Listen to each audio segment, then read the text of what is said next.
Welcome to Physician Heal Thyself, the podcast, empowering you to take a whole person approach to your well-being, spirit, soul, and body.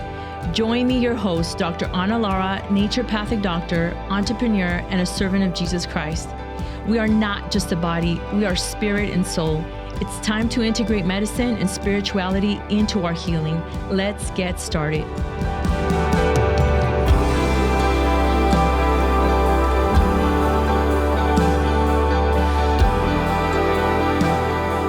Welcome to Physician Heal Thyself, the podcast. I am your host, Dr. Ana Lara, and I'm glad you're joining us in this conversation. Today, I want to talk to you about very specifics on the hormone cortisol.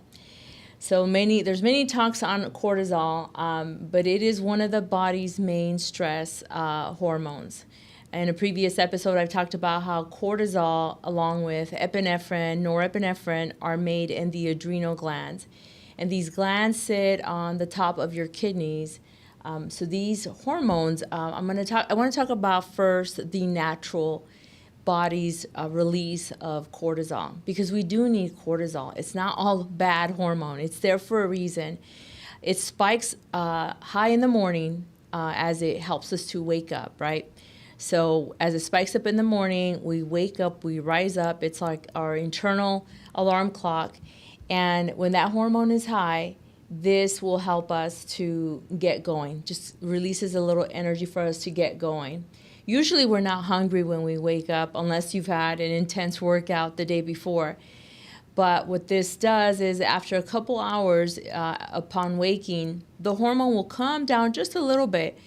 And then we tend to get hungry, which that's when we would get our energy from food, from the calories from food. Around noontime, the hormone will decrease a bit. And between 2 and 4 p.m., everyone's circadian rhythm is a little bit different, but between 2 and 4 p.m., the hormone cortisol will decrease even greater. And this is typically around the time of day that we tend to feel a little bit tired. But then we adapt to that lower cortisol, and then by nighttime, 9 p.m. or so, that hormone will be super low. And this is what allows us to be able to fall asleep, because if cortisol was high at night, we wouldn't be able to fall asleep, right? It's energy. Also at that time, melatonin starts to increase, come into the system, and then melatonin will stay high overnight to help us get into that deep REM sleep that we need to be in. And so in the morning, melatonin will drop, cortisol will rise, and those two hormones, melatonin and cortisol, are what we refer to as a circadian rhythm. That's the normal rhythm. Now, in a person who might have high levels or low levels of cortisol, you're going to see a couple of different things. Today, I want to talk about the effects of high cortisol as it relates to your physical health. But let's first talk about how cortisol, this hormone, it's normally present in our body. It's healthy for it to be there. And during stressful times in our life, right, our fight and flight response, our body will release some cortisol. So if you do have a lot of stress throughout your day, you're probably releasing cortisol throughout these times, right? So cortisol is doing its job. If it senses there's a threat, it's going to release cortisol. Now, we experience a lot of things in our life that are not true, physical life threatening situations. But the body doesn't distinguish. It's not very good at distinguishing between a real threat, right? And like if a bear was chasing after you, that would be a real threat. And your body would release not only cortisol, it would release adrenaline, your epinephrine, norepinephrine hormones, to give you the energy to run from that bear. But in modern day, we have a lot of daily stressors. For me, for example, emails. They stress me out because I get so many of them that when I see them, I have hundreds and thousands of them that I have to go through. Oftentimes, if it's not a priority, having to delete them. But constant emails can create a stress response. Being in traffic can create a stress response, right? Financial pressure. If you're not sleeping well, your adrenal glands are not going to be able to recover. and even having too much caffeine. Now, I get a lot of my patients who say they start their morning with coffee. And you have to understand your body already released cortisol, and if you drink, a cup of coffee is okay, but if that's your first thing in your stomach is coffee, it's going to release more cortisol. Not the best thing to do. It's best that you have some protein, some healthy fats, some carbs, have an actual meal, and then have your coffee with your meal. Will give you a more sustained release. Also, if you're overtraining at the gym, right? You're working out. I've had people tell me they work out twice a day. I know, right? Some people have a hard time finding to work out once a day, but if you're working out in the morning, in the afternoon, or you're working very strenuous workouts and you're not giving yourself rest days for resting, that overtraining can make your body pump a lot of cortisol in your body. And of course, there's like emotional, stress. There's just many different relationship stress, right? Work-related stress, all of that over time becomes chronic. And that's where the problem is. If you have chronic stress, your adrenal glands are constantly overworking. And just like an individual who overworks, eventually they burn out. These adrenal glands cannot no longer make the hormones that they need to make. Now, if you pair that up with the stress, not sleeping well, you're going to have this inability to regenerate your adrenal glands to recover at night when you're sleeping. So sleep is very important for our adrenal glands to recover every day, right? Every day. And so if you're not eating well, so let's say you're not eating enough, you're not sleeping the right hours, not sleeping enough, and you have a lot of stress, you are most likely at risk to have adrenal fatigue, meaning you're not making enough cortisol, so your adrenal glands are fatigued, they're tired, they're burned out, they're stopping, they're not making any more. And so this is where people get to, being in that burnout territory. So we want to be very careful because the negative effects of high cortisol, especially chronic, meaning long-term, ongoing, consistently, is that it is going to create sleep disturbances. So some of the patterns that I see is, because cortisol is supposed to drop at night, sometimes people have the opposite reaction. So they're waking up with low cortisol, so they're tired in the morning. That's one way to know. You will know that you might have adrenal fatigue is you have a hard time waking up in the morning, and if you do get up, you're still super tired. You don't have the energy. You would prefer to go back to sleep. And so this is letting us know that cortisol may be low in the mornings. Now, some people wake up tired, they're tired all day, and then at nighttime, they're wired up. They can't fall asleep. And this is usually a sign that cortisol might be slightly increasing at night instead of it coming down. So an abnormal, cortisol cascade would be waking up with low cortisol, and then at night it's spiking up a little bit, not allowing you to fall asleep. So we call this being tired and wired, right? That could be it. Or sometimes people are just low in cortisol all day, from morning to night, And like I said, that could make it a challenge. Weight gain is another thing that you'll see. Weight gain and belly fat, specifically belly fat. This is gonna, when we have high cortisol, is going to change your appetite and your cravings. So it's not unusual for people to tell me, I'm craving sweet things or salty. It's either salty or sweet, but usually that could be a sign that, and it's an intense craving. It's not just I want some chips. Like you want 2 bags of chips. So that's a sign if you're craving sweet and salty and you're gaining, belly weight, that could be a sign of high cortisol. Another sign of high cortisol too is in our back of our neck on the cervical spine. Sometimes people can develop a little hump there, and it's not because they're on the computer. It's not because they're on their phone a lot. It is actually induced by high cortisol levels. So if you have that little fat pad in the back of your neck, that could be due to high cortisol. It could make you feel anxious. So it can give people anxiety and just make you moody. So have a lot of mood swings. When you have high cortisol, you're highly strung. You're going to be very irritable. And so sometimes as people are pumping out so much cortisol and it comes down, they'll have the opposite reaction. But when it's high, you're going to be very irritable. And also because I want you to think about this, when we are in a fight or flight situation, that cortisol, it affects our brain function. So this is not the time to make analytical decisions or be a critical thinker. It's survival mode. And oftentimes it'll affect your ability to concentrate, to focus, to learn. Memory can be affected.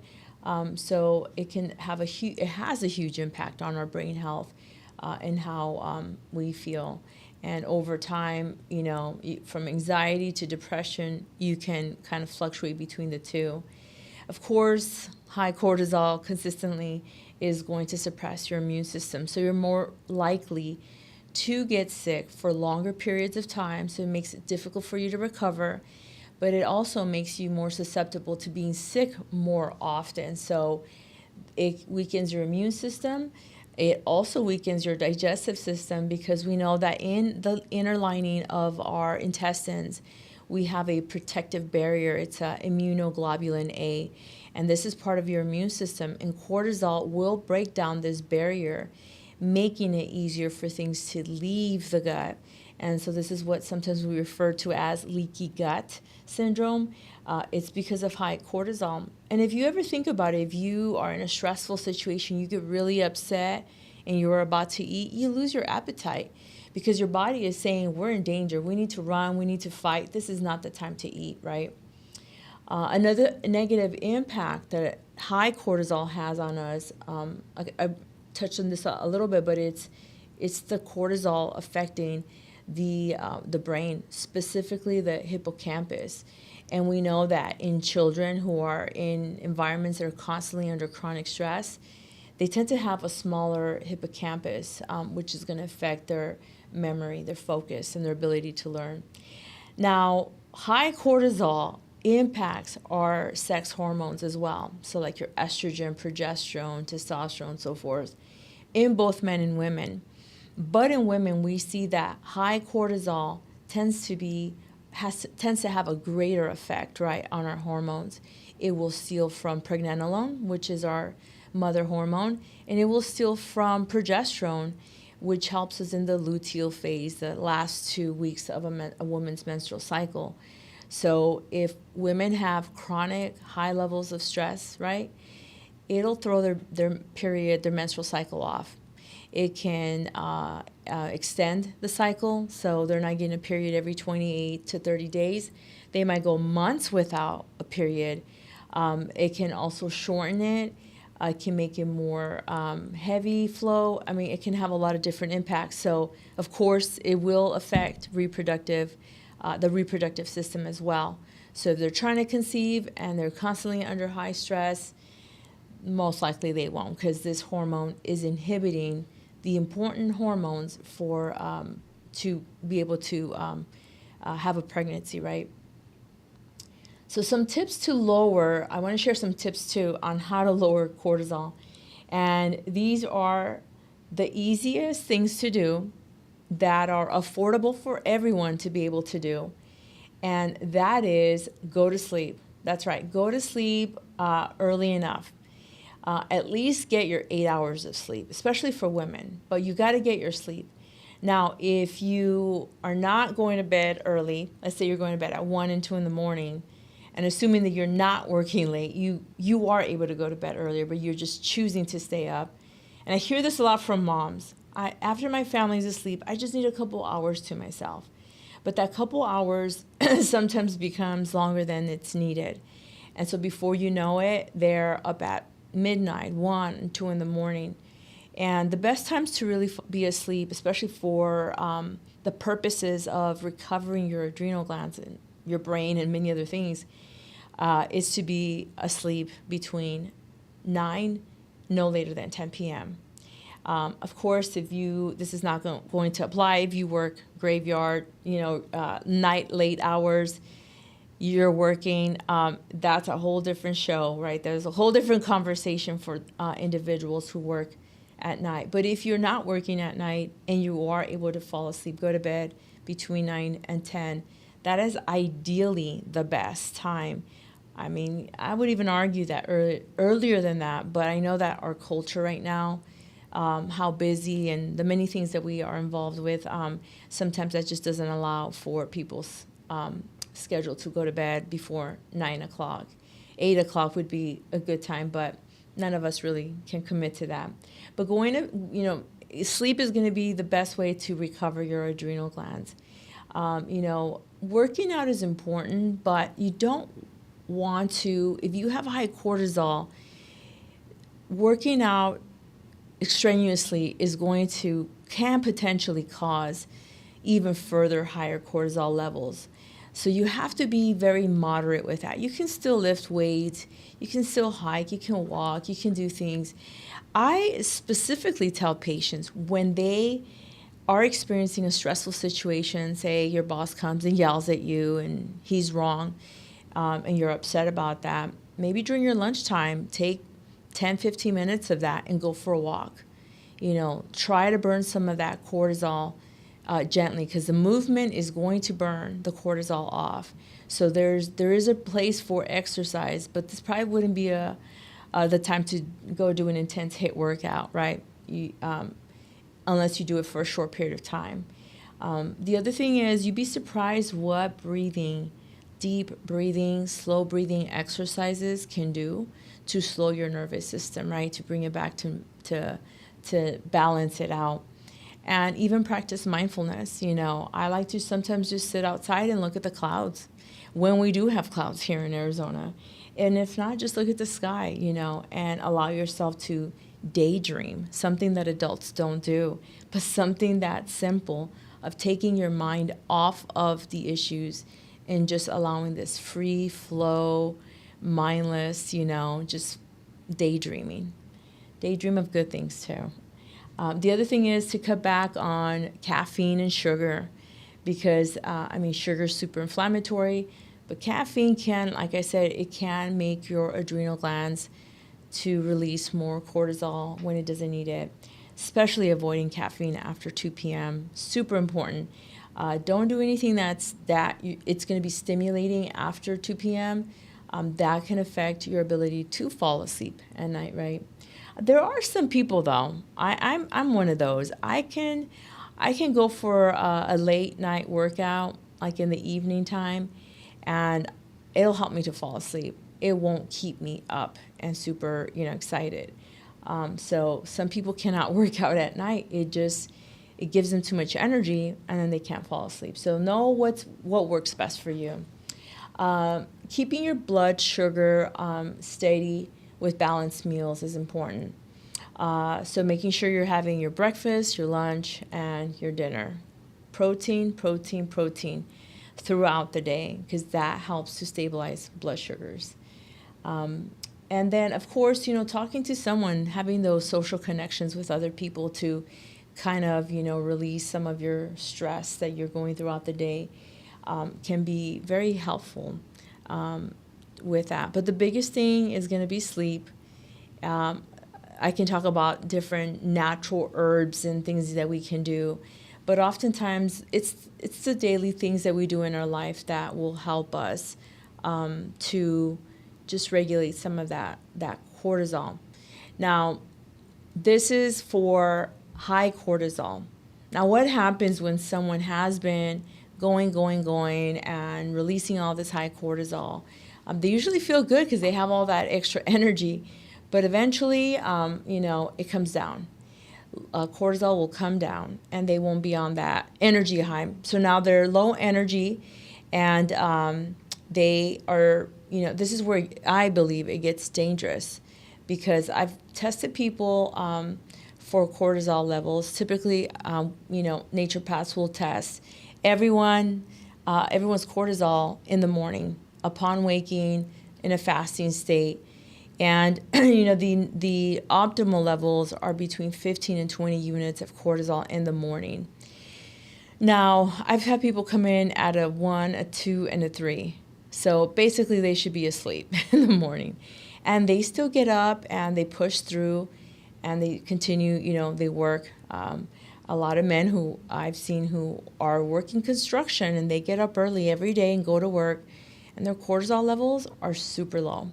Now, police officers, usually I see their cortisol levels are really high, and then at some point they'll be really low. Nurses as well. So there's a lot of different professions, and really your profession's not going to make it worse. It can make it worse, but, if you have a high stressful position or job, it can make you release more cortisol, but eventually it will, come down at very dangerously low levels. And so in conventional medicine, oftentimes people are given steroids to make their adrenal glands make more cortisol. And, there's a lot of negative side effects, we'll just say, to the use of steroids. But there are some things that we do naturally to support the adrenal glands, things like ashwagandha, licorice root, even vitamin C. There's other adrenal support specifically supplements that we use to support that. But really, it has to be sleep. And that is the hardest thing I have, getting people to go to sleep. And sometimes it takes me months to get them to realize, like, this is not going to get better until you go to sleep earlier. I cannot emphasize that enough. It's that simple, but we stay on our phones and so forth, and it starts to, you cannot supplement sleep with an herb. I can give you the best ashwagandha, rhodiola to support your adrenal glands, but if you're still going to bed at 1 in the morning and you got to get up at 6, you're not going to be able to recover. Recovering from low cortisol, it takes time and it is hard. And so if you think that, you're at risk of running low, do all you can to really, ensure that you are giving your body the rest that it needs, because otherwise it's going to be costly. You're going to be investing into your health a lot to restore your adrenal gland function. And as we get older, especially for women, we need our adrenal glands, because as the ovaries stop making our usual sex hormones, our adrenal glands will start making a little bit of those hormones. And that's what would typically help women through menopause to not have such negative effects of it.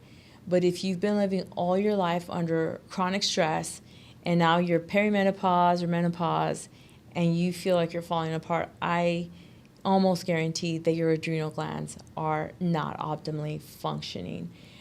So just to recap before I end this episode, prioritize your sleep, practice some breathing techniques, find an outlet to release your stress, right? Move your body, but with moderation, especially if you think you're too high of cortisol. Balance your blood sugars. Cut out caffeine, really. Caffeine and alcohol, we really don't need it. You want it. It's not a need. And then, connect with people. And then, of course, there's always some adaptogenic herbs that help the adrenal glands. But before you start taking supplements for adrenals, it is best to get tested for this. And it could be tested in a blood test. It could be tested as a salivary test, so saliva samples. And it can also be tested through urine.